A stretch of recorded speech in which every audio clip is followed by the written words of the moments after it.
Tushar, and thanks everyone for having me here. I'm really excited to be here speaking to you all, and lovely to see some familiar faces in the audience as well.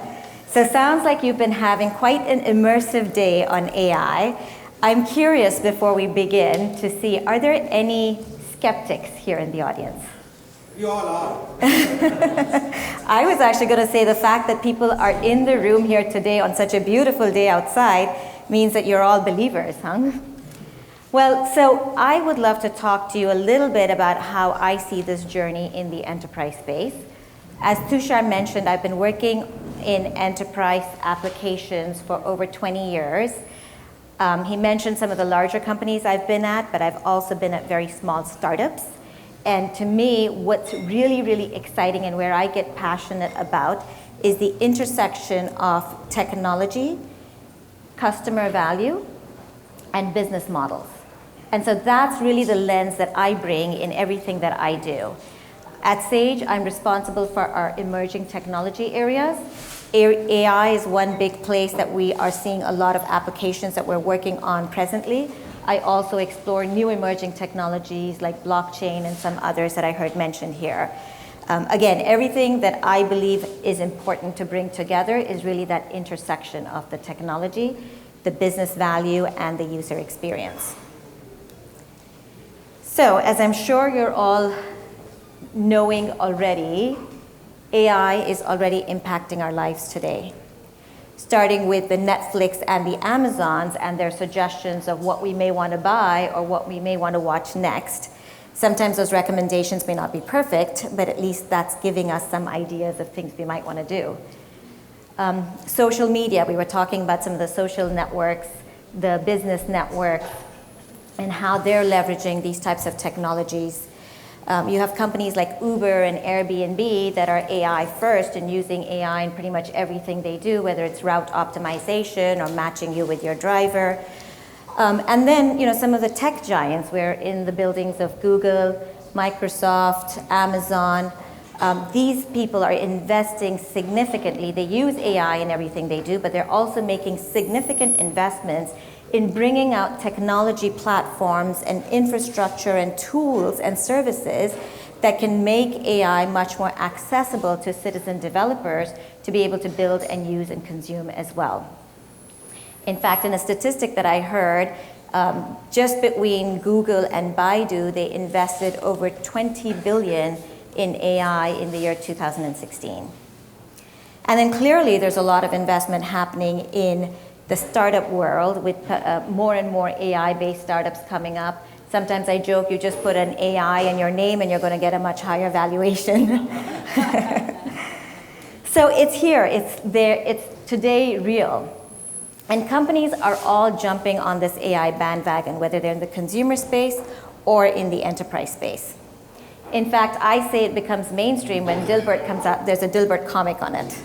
Right? And there is multiple Dilbert comics on AI. But what's interesting to note is the number of statistics that talk about how companies are adopting AI. There's a large number of organizations that say that they have a defined AI strategy.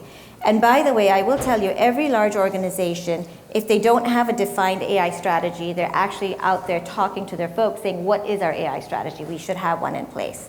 Right? You see it happening in every organization. There's a number of businesses that say they're looking at AI to reduce costs, to improve productivity. There's executives that they say are already seeing the productivity gains from using AI. In the UK alone, small businesses have lost over 40 billion in productivity losses in the last year. So if you can even save a couple of percentage of that, it's a huge impact.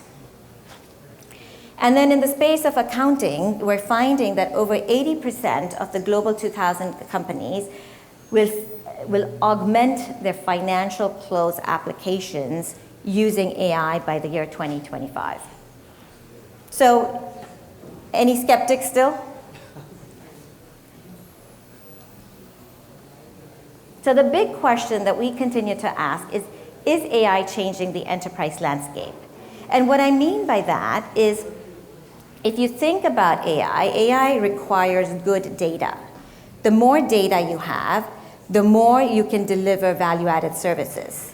The more value-added services you deliver, the more your customers are tied down to what value proposition you're bringing to the table. And that creates a network effect, but it also creates a stickiness effect. And so what I'm starting to hear from some companies, I was just talking to a friend recently over the weekend who said, who's got this big company in the IoT space, and he said, I've completely changed my business model where I don't even charge customers for the products that I'm creating. I go out and I work with them and I get their data, and once I have that data, I can bring so much more to the table for these customers. So it's interesting that we're seeing these types of technologies not just change the technology landscape, but also the business models and the processes that people work with. And AI, we all know, is not new, right? It's been around for a while. It's the fact that there's been new technology and both hardware and software advances that have made AI so much more possible, what we can do with AI so much more possible today. The fact that there's a proliferation of data, much more in the consumer space, and we'll talk a little bit about data in the enterprise space in a few minutes, but the fact that there is so much more data that's collected. Over 90% of the data that exists today has been generated in the last 2 years. The computing power, the processing power that's improved vastly, which allows us to do calculations and make analysis much faster. And then if you start thinking about the possibilities that's opened up with things like quantum computing and quantum computers, there's a whole world waiting out there for us. And then the investments in the algorithms, the machine learning models. As I mentioned earlier, we've seen some of these companies like Google and Amazon and Microsoft all start to talk about citizen developers. So basically making AI accessible to any developer out there so that you don't have to be an expert data scientist, but you can use their services and build data science or AI-based solutions by leveraging their models around anomaly detection or forecasting, et cetera. So AI is not just one big it's not one nebulous thing. It's not, one be it all, do it all. It's made up of different components and different pieces. And as I think about it, there's things that talk about from neural networks, from natural language processing, from cognitive systems, from visual recognition. There's many, many different aspects of it. And when people talk about AI, they talk about it in this big AI bubble.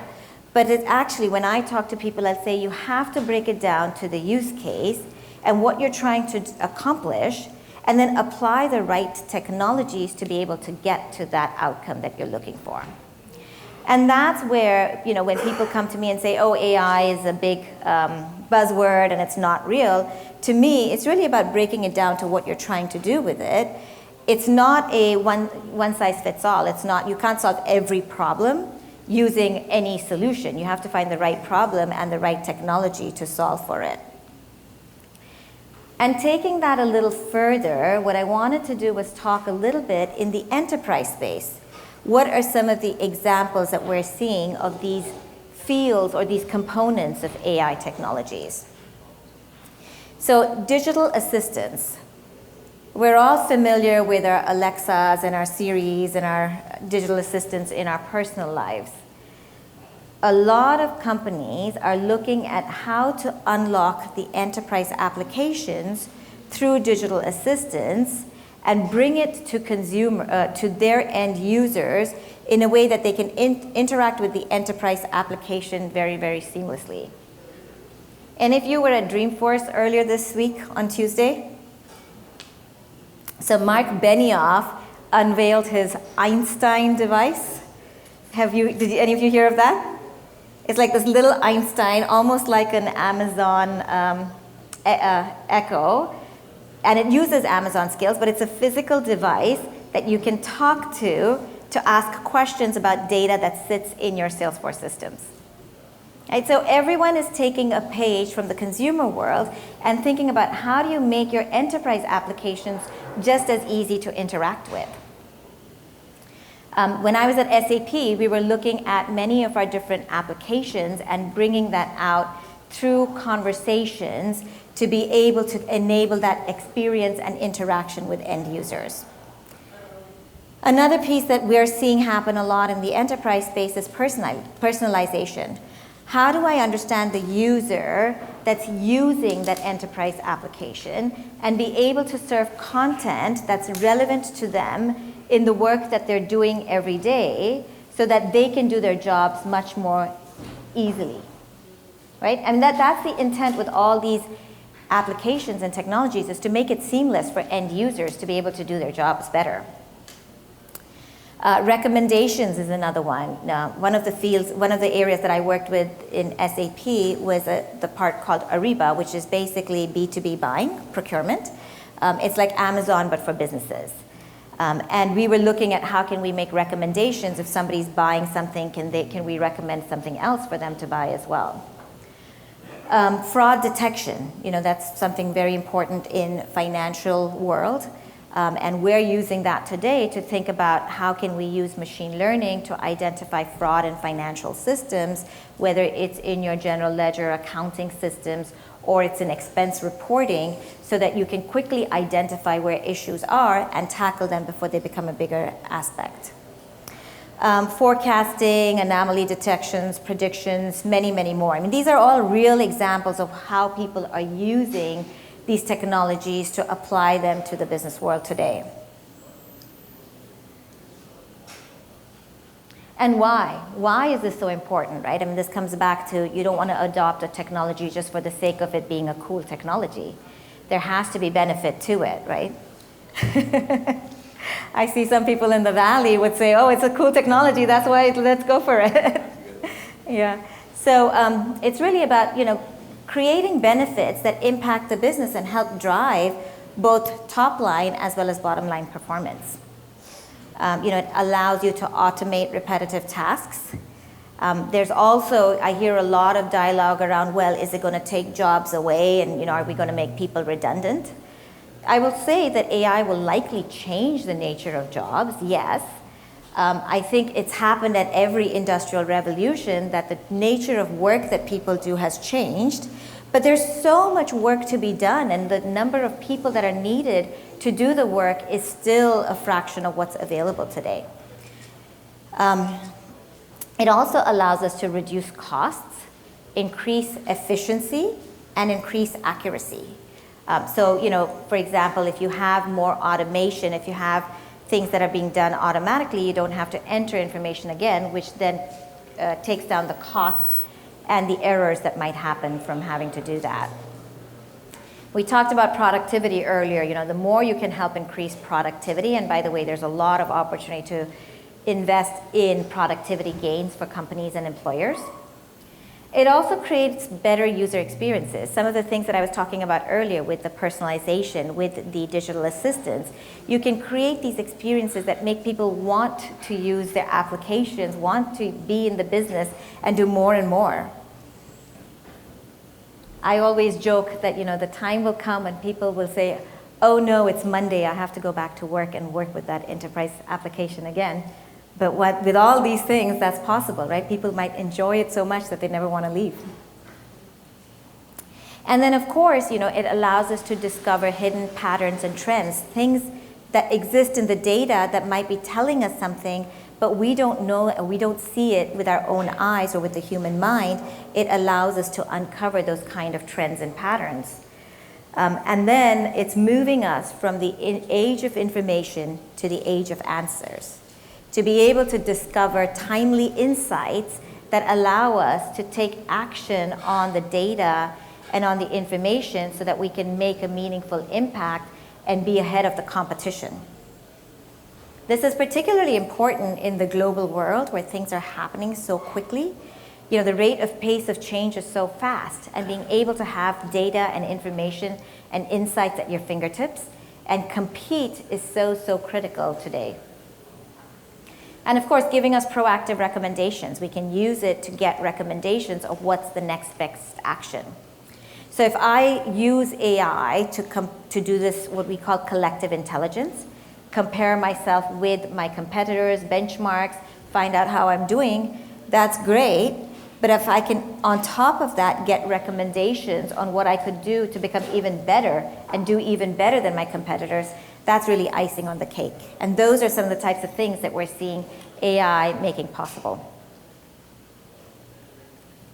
So a lot of times people like to use the word augmented intelligence instead of AI. It augments our own intelligence. It augments our ability to do things. I also say it helps us automate. It helps amplify. Sometimes I'll say people might call it amplified intelligence and active intelligence, right? It's active, it's actionable, it allows us to work on it and do things with it today. So maybe before I go into some use cases, because I want to spend a little bit of time sharing some examples of what we've been doing, let me talk a little bit about some of the tips that I've gathered over the course of the years as we've been implementing and adopting these types of technologies. The first one in the business space is that it's really important to educate your stakeholders. These might be executives who know the buzzword AI but don't really know what it means or what they could do with it or how it could impact the business. And it could be the end users, people who want to use the application but are scared to because it's a new technology. And by the way, technology is a little scary if you're not comfortable growing up with it. So, to me, the number one thing is education of your stakeholders, your end users, in order to drive that adoption. The second, I would say, is focus on outcomes. So it's not purely about technology. A lot of us technical people like to think it is about technology, but really it's about the outcomes that you're trying to drive towards and deliver towards. I've had so many instances where I have teams of data scientists sitting in one side doing the coding but not knowing what they're trying to get towards. And then you have the business users who are trying to solve a problem, and when the two pieces come together, you realize there's a mismatch, right? So it's really around focus on the outcomes. Enable access to data. I think the data piece of it is always a challenge. Any of you here who would say they've solved their data challenge? Even today, number one thing, no matter which company I talk to, is the fact that there's a lack of good, clean data that's easy to access and be able to do intelligence on. There's another bullet that I really, really think is important is around building diverse teams. Like I said, it's not just the technologists. Somebody mentioned design thinkers earlier. Somebody mentioned the business users. It's also diversity in terms of ethnic mix, in terms of gender mix, because you can land up with certain biases unintentionally if you don't have that kind of diversity represented on the teams. AI also needs to be transparent and explainable. If it's a black box, people will not trust it. And if you don't understand it and you can't trust it and you can't explain it, you'll land up in a bigger problem than where you wanted to start with. The UK government just launched these guidelines for ethical procurement of AI. Or guidelines for procurement of AI technologies. And I was looking at that and I thought, why does somebody need guidelines for the procurement of AI technologies? But it's because of things like this that you may end up in situations where you can't explain what you're doing, that then puts you in a worse situation from a brand, from a messaging, from a press perspective. We talked already about demonstrating the value. If you're trying to adopt AI across an organization in a broad scale, I would say you must dream big, you must have big ambitions and plans, but you should start small, show success, deliver value, and then grow from there. And by the way, this I think has been the mantra for all technology adoptions is, the more success you can show, the more champions you get on your side, the more you can scale what you're doing. And we talked about the value piece of it earlier, which is around driving both either top line or bottom line. But you need to be able to demonstrate the value, because otherwise the skeptics will keep at you and chip away at what you're trying to do. And a very important part of this is the ethical AI. We'll get to that in a second. So I wanted to share some examples of what we've been doing to apply AI. And just how many of you are aware of who Sage is? Okay, so quite a few hands in the room. And the only reason I put this slide up was just to give you a view of Sage as a business. We have over 13,000 employees, close to 2 billion in revenues. What's interesting is we have over 3 million, over 2 million, it's actually closer to 3 million customers worldwide in the small and medium business. So we have a really, really large number of customers. And the reason I wanted you to be aware of this is because the spaces we play in is essentially around finance, accounting, people, and payroll. Right? So these are the spaces that we are focused on, and that's why some of the examples you'll hear me talk about is related to that space.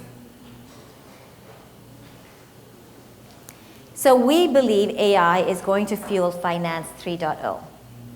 What is Finance 3.0? So Finance 1.0 was really about understanding what happened. Finance 2.0 is why did it happen? You know, what happened in my accounting systems, what happened and why did it happen? Finance 3.0 is about not just what and why, but what will happen. And what can I do to stay ahead of what will happen? And we believe AI is going to fuel that Finance 3.0. The CFOs are more and more being asked to be able to be strategic partners of the business and be able to provide recommendations and insights and strategies into which direction the business needs to go. And they are going to have to depend on technology to help them get to that point. So we think of Finance 3.0 as being a continuum. It's not a one-off event that happens at the end of the month or at the end of the year. It needs to be going on constantly. Okay. So for Finance 3.0, we think of it as a continuum. It's not something that happens. It's not about balancing the books at the end of the month or the end of the quarter or the end of the year. You want to know what's happening in your business from a financial perspective at every moment. And that to us is the challenge. Is this working? We can hear you. Yeah. All right, let's give it a mic. So from that perspective, you think about the accounting side of it. It's about capturing the information, right? Capturing the information, making sure that you get the information right when it's happening, whether it's from your bank statements, whether it's from the payments you're making. That's part of the accounting circle that we're talking about. Trust is about being able to constantly verify the accuracy of what's happening with your financial systems. So for example, if there's an error, how do you fix it at once? We talked about fraud detection. That's an example of something that's applied in the trust space. Anomaly detection. Those are the types of things that you want in that second bucket of your financial business. And the third bucket is around insights. How can I continuously get insights from my financial data to do my business better? So for example, one of the applications that we're working on is if I can look at my billing status and be able to understand when a customer has a propensity to churn, to leave me. That allows me to get more predictability on what my billing forecast is going to be, what my revenue forecast is going to be, and where do I make up that difference. So those are the types of applications where we are today actively applying AI. And maybe one or two that I thought I'd go a little bit deeper on the accounting side. This is the capturing of data. How many of you are consultants in the room? So you have to be able to capture the time, where you're spending your time, and then how do you bill it back to the customer. I used to be a consultant many years ago, and I hated that tally up my time, where I've spent it on which project, and then report it in my time. And I'm sure things have improved since the time I had to do it. But what we are doing is using AI to automatically capture that, where you spend your day in meetings, you spend your day on presentations, you spend your day in emails, and being able to automatically, from those systems, be able to capture that this is where you've spent your time, be able to recognize which customer that work was for, and then immediately you have your timesheets and your reports already generated without you having to do any extra work. So that's one example of how we're applying AI, where it pulls it automatically from all your different sources. Another example is a company that we acquired recently called Auto Entry, which basically what they do is they allow you to take your documents, whether it's your bank statements, whether it's your invoices, whether it's your purchase orders, and immediately you can scan it using OCR and machine learning. You scan the document, you can recognize what's in it, and then it gets automatically attributed to the right code in your accounting system. So all this goes back to the fact that we're making it much easier and much more simple to be able to do the entry of information into your accounting system, keep it real time, keep it current, so that you can continuously know the health of your business and where you're at.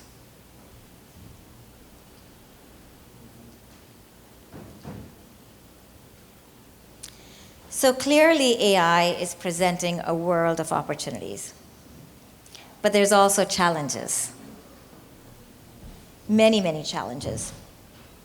And there have been learnings along the way. There was a hiring tool that was created using AI. I'm sure many of you might be familiar with this, where the intention of the tool that was created, the hiring tool, was to be able to take the humans out of the system and be able to be neutral in the selection of candidates.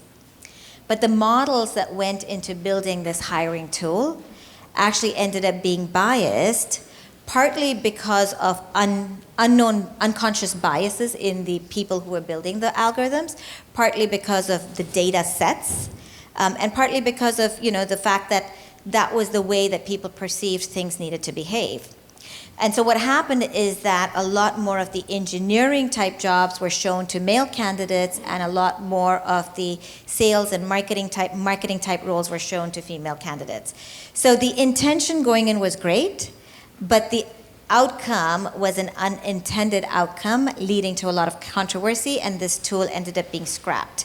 In fact, we talked to some of the engineers that worked on this tool, and they were sharing with us that they didn't even realize this was happening until somebody exposed it.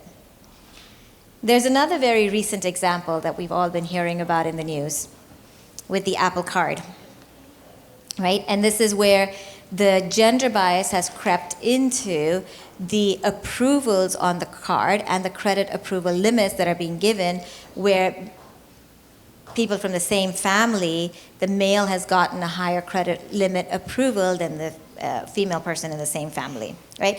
Again, same outcome. I mean, it's the same thing where unintentional, unintended consequences coming out of it.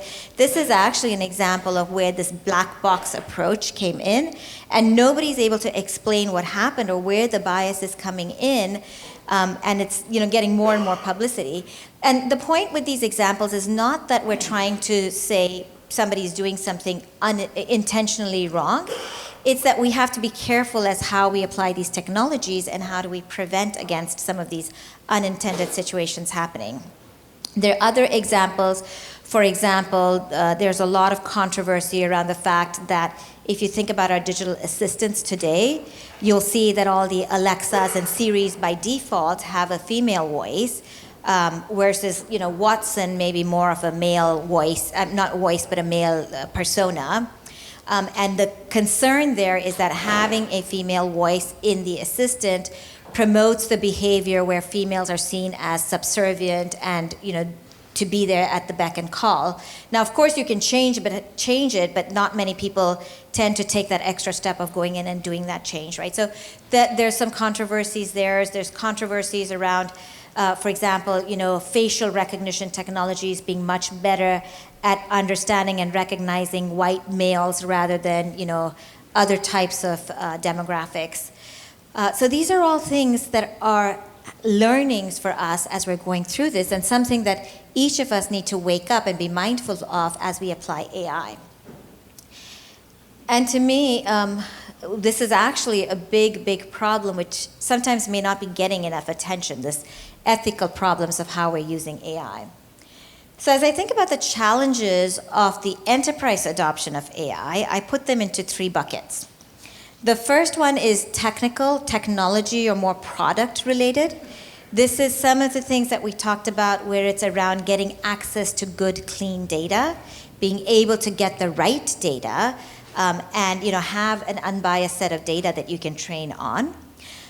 There are other things in this, for example, as you think about the whole software development life cycle, how it's becoming much shorter, how you make it more iterative, things around model creep or model degradation over time because of some of the algorithmic tendencies, and how do you correct for that. There's also, this is where I think it's so important to have the diversity in the team structures so that you're bringing together people of different backgrounds to build your models, but you're also bringing together the ability to focus on outcomes rather than just the pure technology and the pure data science, especially if you're looking at it from an application perspective. The ethical challenges are very, very large, and I think something we all need to be mindful of.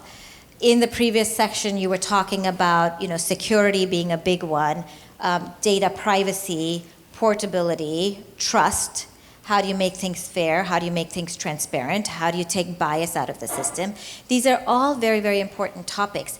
And the unfortunate thing that I see happening sometimes is that people who are very, very deep in technology will say, oh, the ethics I don't care about. This is something that's not my domain. I don't need to worry about it. It's a corporate governance. It's something that's being imposed from the top. It's not. It needs to figure in front and center.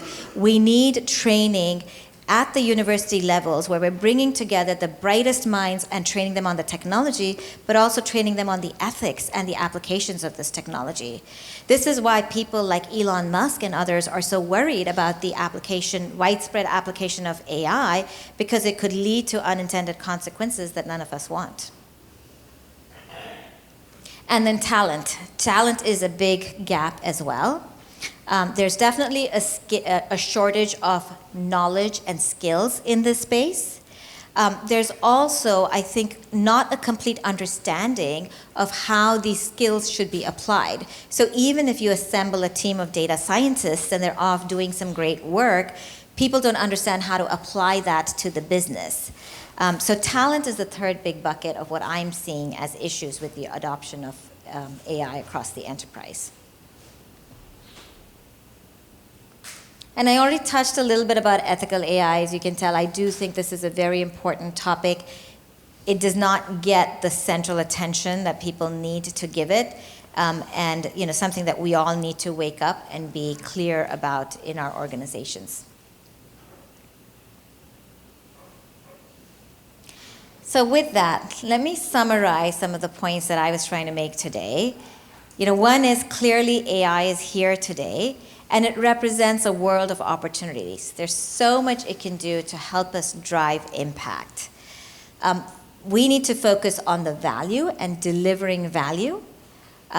It's up to us as the leaders in this space, as the people who are the believers, to go out and educate others on what you can do with these types of technologies and how you can take advantage of it. Very, very important to have diverse teams working on these types of topics. So don't ever think that you can have just one type of individual. You can have the brightest minds out of Stanford and the brightest minds out of MIT, but if you don't match them or pair them with people who understand the domain and understand what you're trying to accomplish, you're going to have much more success when you get to be able to do that. And then incorporate the ethics. And as I mentioned earlier, it's up to us. We need to dream big. We need to show success. We need to start small, iterate, and build and grow from there. Thank you.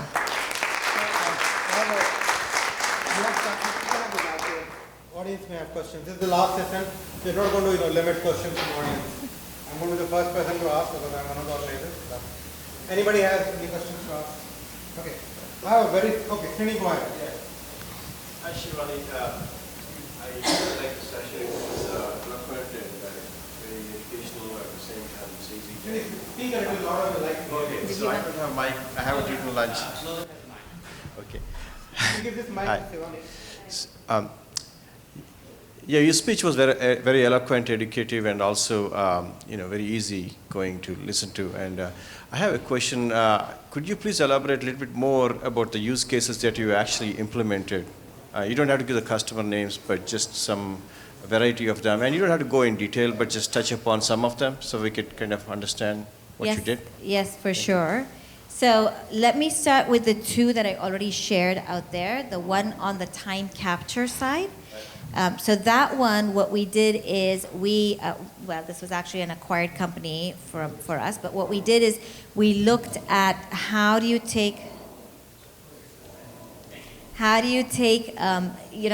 understand what people are doing in their daily lives through different systems, whether it's email or calendar or their collaboration tools, understand where they're spending time, extract from that what is the customer, what is the intent, how much is the time they're spending, and automatically create the timesheet for them so that they can bill back to the customer. And there's a lot of machine learning that's going into this as well because, for example, if it doesn't immediately recognize and then you go in and manually put it in, it gets trained and it starts to get better and better at doing it automatically. So that's one example. The second example was with the bank, the document recognition and the document classification. So that's where, in our space of finance and accounting, people have a large number of documents. Being able to automatically take those documents, whether they're in paper form, whether they're in scanned images or PDFs. A simple example where we're applying this today is, for example, you have an expense and you want to submit the expense, but going into the expense system and creating the whole expense report can take time. If I can just capture a picture of my expense and it automatically recognizes the entries, it recognizes the dates. Over time, it might even know from my calendar where I'm at, so it knows what to charge it to. And then it creates my expense report for me automatically.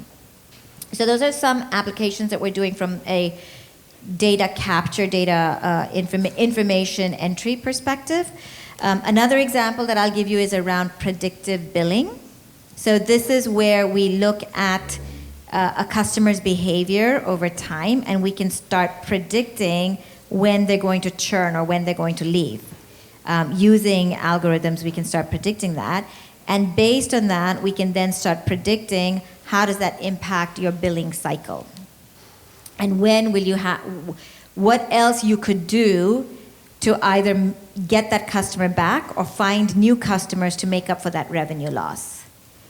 Anomaly detection is another one, where for example, 10 to 20% of journal entries today have to be manually entered and they have errors in them. So being able to recognize, okay, instead of entering 5, somebody entered 5,000 for coffee, right? That automatically being able to detect that using anomaly detection is another example of where we're applying it. Does that help? So yeah, Shivani, that was a great answer. And I have a question before that. I have a general humorous comment. It has been a long day. So that particular comment about a man versus woman getting different credit limits in the home, it can be biased. It can also be husbands complaining. I mean, I won't be surprised that. So, that's a general comment. It resonates with me. But my main question was, you work for SAP, now you're with Sage Software.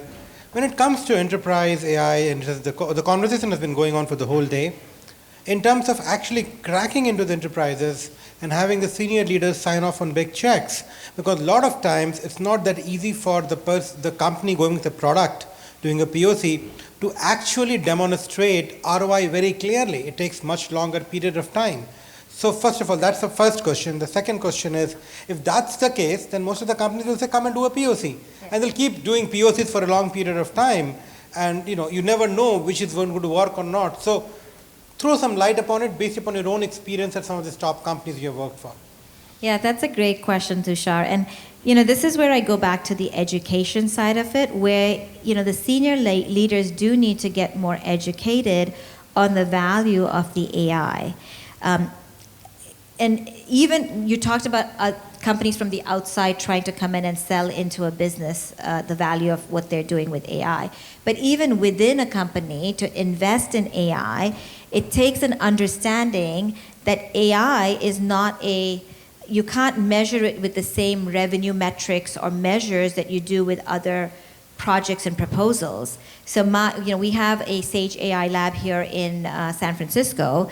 My sales team, we were very particular. We're not going to give them revenue targets like we do to other product businesses, because AI is a little bit of a learning experiment as well, right? It's not necessarily that you're going to get the right outcome right from the beginning. You have to work with the data. You have to get to that outcome, and it takes some time to get there. So one is, to me, what's really important is helping educate your senior stakeholders that the metrics are different, the way you think about the value is different. It may not be directly related to what you're doing, but an indirect association that helps you get to profits. Now, for companies from the outside that are looking to come in and come inside a business, I go back to the delivering value. You really have to show what's the value you're delivering to the business. A lot of companies can start with technology first, and you lose people. You lose the broader set of people if you start talking the technology first and the neural networks and the whatever you might have. You really need to start with, this is the value we can deliver, this is the outcomes that we can drive to, and this is how we can get you there. That's really, I would say, the best way to get penetrated into the enterprise. That makes sense. Other questions from, yeah, come on. Thank you, Shivani, for a great presentation. I just have a very general question. With AI handling so much of data, it always comes to a point where compliance and regulation becomes an issue. How, in your past experience and whatever you are doing at Sage, how do you see how this is being tackled, and how do you see going forward? If entrepreneurs start companies in this area and stuff like that, how would they, what would they look forward to? And let me make it a little more specific. It's a very good question, Kumar. Two specific industries, finance and healthcare. Highly regulated, right? Yep. HIPAA and PCI. Industry, defense, government. Yes. Exactly, and these are a lot of big budgets, a lot of money to be made. So, yeah, I think that's an excellent question, by the way. So I think there's two parts of this. One is the regulatory side and what's happening with legislations and regulations. And I've been actually talking to a lot of different legislators. I think people are also trying, even the legislators are trying to get their hands around this, right? In today's world, nobody wants to stifle innovation. Even if you talk to the regulatory bodies, they want to promote and foster innovation. But they also want to maintain a little bit of that responsibility and control, and how do you do things. And a lot of them are struggling with that themselves and are looking for input and advice. I keep going back to that educate topic, right? They're looking for partnerships with experts in the field to help them figure out what are the regulations to build and deliver. This is the point I was making about, the UK government working with industry and a number of companies has actually launched this pilot to say these are the procurement guidelines for AI technologies. There's a lot of industry and regulatory partnerships that are being formed. So where I'm trying to get to is everyone is feeling this out and trying to figure out where to play and what to do. There are things that people anticipate, and they're starting to put regulations in place for that, but there are things that might come out of the blue. Like, for example, even with this Apple Card issue, now I know the financial regulators are getting in to try and see what's the bias, is there any discrimination happening? So this is also a learning field, is what I'm trying to say. I think it will evolve over time. But the foremost thing that I've been very heartened to see is that everyone wants to get, they don't want to stifle innovation with this legislation. They want the legislation in place to protect the end users, but they also want to enable that innovation to happen. And then the other piece, by the way, I was just going to get to real quick, was compliance within an organization itself, right? Because as organizations, you have a lot of data, you have a lot of information, and you do have to be mindful of how you manage that data, the privacy, the consent, what you're collecting, what you're doing with it, and how you manage that. And so for companies also, it's really important to think about what they're doing with data and information. Makes sense. So I have, yeah, go ahead. Yeah, please go ahead. We have all the time. Sure, thank you. So great presentation, by the way. So I have a couple of questions. First one, on the enterprise AI space, how do you see that AutoML is getting accepted? So that's one. Things like, H2O.ai, Noodles.ai, and there are a lot of different companies coming up.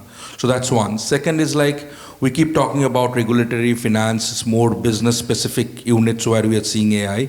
How about software development life cycles? How do you see AI adaptation there? Let's say improving the DevOps or the normal testing. These are the two aspects. Would love to know. Yeah, both great questions. So on the auto ML side, I do see those being adopted more and more. And again, I think it's more finding out where you can apply it and how best to apply it. On the software development side, I think that there's a lot of opportunity for applying these kinds of technologies. I mean, just the very basic of it is, test scripts, right? And how do you generate the test scripts right now? A lot of them are designed ahead of time, but can you start applying some of these technologies to help you with that? Just the entire development life cycle, I think there's opportunities to be able to, in the CI/CD process, apply these types of technologies. The other piece of it is that I think that whole life cycle is actually going to get much more iterative and much more condensed from the discovery design all the way to the development and launch side through the applications of these kinds of And I want to just add to what Shivani made a very good point about this automating of scripts. Two companies, which I'm forgetting the name now, I think Gyani knows them. There are two companies on the automation side which have received one of the biggest funding from the AI perspective in the AI startup space. One has received more than $1 billion, other has received more than $500 million. Remember their names, Gyani? You're a Gyani, so you need to know. This is a RPA sector. So you can stand up, and this is a very important piece of information. This is an RPA, robot process automation, that is getting like $200 million funding. There are two leading companies, UiPath and Automation Anywhere. That's Both the companies were started only 4 years ago. That's very good. So that kind of corroborates, validates what she said. You had a question, Amrit? Yeah. So, thanks for the talk, Shivani. It was a really nice talk. My question is a kind of like an offbeat one. Here we are discussing AI on the enterprise side, and we have a lot of as you mentioned, common AI applications that a lot of enterprise companies are using, and it looks like almost all of them are doing different versions of the same thing. So right here we are trying to discuss how we can apply AI to enterprise. And we want to move, let's say we want to move the frontier ahead on AI. Then, open source comes to mind, right? Because a lot of machine learning and AI is kind of leveraging a lot of common libraries that academia develops, right? Yeah, yeah. So, from your sense, especially being so close to this field, do you think that open source or just open source is the way forward in ML or AI, or are most of these companies going to stay, close to whatever IP, quote unquote IP they develop on this front? So, yeah. Right. And before you answer the question, Shivani, our question is very important. She is from same undergrad school as yours. She's probably studying the same undergrad hostel as well. Thank you. Are you from H10? Yeah. Oh, nice. Lovely to meet a fellow H10ite. So great question. I do think there's a lot of value in open source. I think there's a lot of value in people coming together and working to solve problems. One of the things that I still struggle with is that a lot of times the models and the algorithms are not a pure lift and shift, or not a pure application that you can generalize and apply to 20 different data sets, right? There's a little bit of training, there's a little bit of adaptation that happens to your specific scenario. So I do believe that is going to be the future and the frontier, but we still have to see whether these algorithms can generically just be applied without having some sort of adaptation to the use case and the scenario that you're trying to apply it to. And the reason we are letting everybody ask you so many questions, Shivani, is most of the speakers are at time limits. There's a lot of pent-up demand. I want to make sure it's taken care of. Yeah, go ahead, Gyani. Shivani, good to see you again. Great. So how does that technology adoption of AI compared to the previous technologies, like from the internet, mobile, cloud, right? Is it going to be faster or slower than the other technologies? If you look at mobile, cloud, and internet, right, everybody can see the value, whereas in AI, defining use cases, then value prop for AI, right? There is no single common theme compared to the previous technologies. So any thoughts on that? Good question, Gyani. I would say AI has already had a longer life cycle than any of these other technologies. It's been around since the 50s, and it's now again getting prime time, it's had prime time, then it's had winters, and now again it's prime time. Look, I think that going back to the comment you made, in many cases, it's really less about the time frame. It's more about, how can we get to the outcomes that we want. I also sometimes, don't think of it from a technology perspective per se. Like, for what I mean to say is that, I don't think anyone will come to us and say, I want an AI accounting software. They'll say, I want an accounting software to run my business, and by the way, there happens to be AI embedded in it, right? So as I think about that question that you just asked, I guess my reaction to that would be, it's happening, and it's happening fast. But again, it's less about the technology, it's more about how are we delivering the outcomes that we're trying to deliver to. Great. So I would like to wrap this up with one last question, which probably is very close to Radhika's heart, which is blockchain. And you have worked on both the technologies, Shivani, blockchain and AI. And actually, Radhika has written an amazing book on enterprise is blockchain ready, if I'm quoting it correctly. So, yeah. So Radhika, you can certainly add to what I'm asking, but how do we see these two major technology trends converging in enterprise? I asked you this question 1.5 years back as well. Again, Radhika, anything you'd like to add from that perspective? Where do I begin? I think, great presentation, by the way. But I think for me, from a blockchain perspective, we're really talking about the data story. And AI is, for all of its capabilities, relies on data. And you talked about clean data. It's not just clean data. It's sufficient data. Yes. It's about inclusive data. Yes. It's about matching training data versus operational data. So there's a lot of gaps of data. And so, for all the great magnificence of algorithms we can develop, we're still coming back to data. So when I work with blockchain, that's really what I'm looking at is, you talked about trust. It's trust around data itself. Mm-hmm. It's the security and the trust layer around data. And so we're seeing from some pretty exciting convergence with blockchain and AI, but also with things like IoT. So you're thinking about inputs of data as well. The entire arc and continuum. So would you like to comment? Yeah. No, that's a great topic, and congratulations on your book. Very exciting. I have to say, a few years ago, I was a skeptic on blockchain. So, I would have said that it's a technology looking for a solution. I've actually changed, and again, it's the same thing that I keep coming back to with AI. It's about the use cases, and it's about what you're trying to do, right? Blockchain is not going to solve everything, but there's definitely certain aspects where it can be amazingly helpful, and to your point, it allows you to have that data, whether it's, the clean data or the trusted data or the inclusive data. It also gives you the auditability, it gives you the transparency, it allows everybody to come in and network and collaborate on it. So to me, there's a lot that you can do once you have, combining the two technologies. AI depends on data. If blockchain has the data, then the two naturally converge, and you can do all sorts of exciting things once you have those in place. That was really great. So guys, we will have to wrap this up, and so many questions have been asked to Shivani. She must be feeling like a comprehensive viva in final year of your undergrad. The whole faculty is standing there, did not ask a question to this person. So, and she has actually answered almost everything from the perspective the audience wanted. You're a long drive. Request you to stay for a little bit longer. We'll have a networking and reception. I'm going to close the event with a few comments.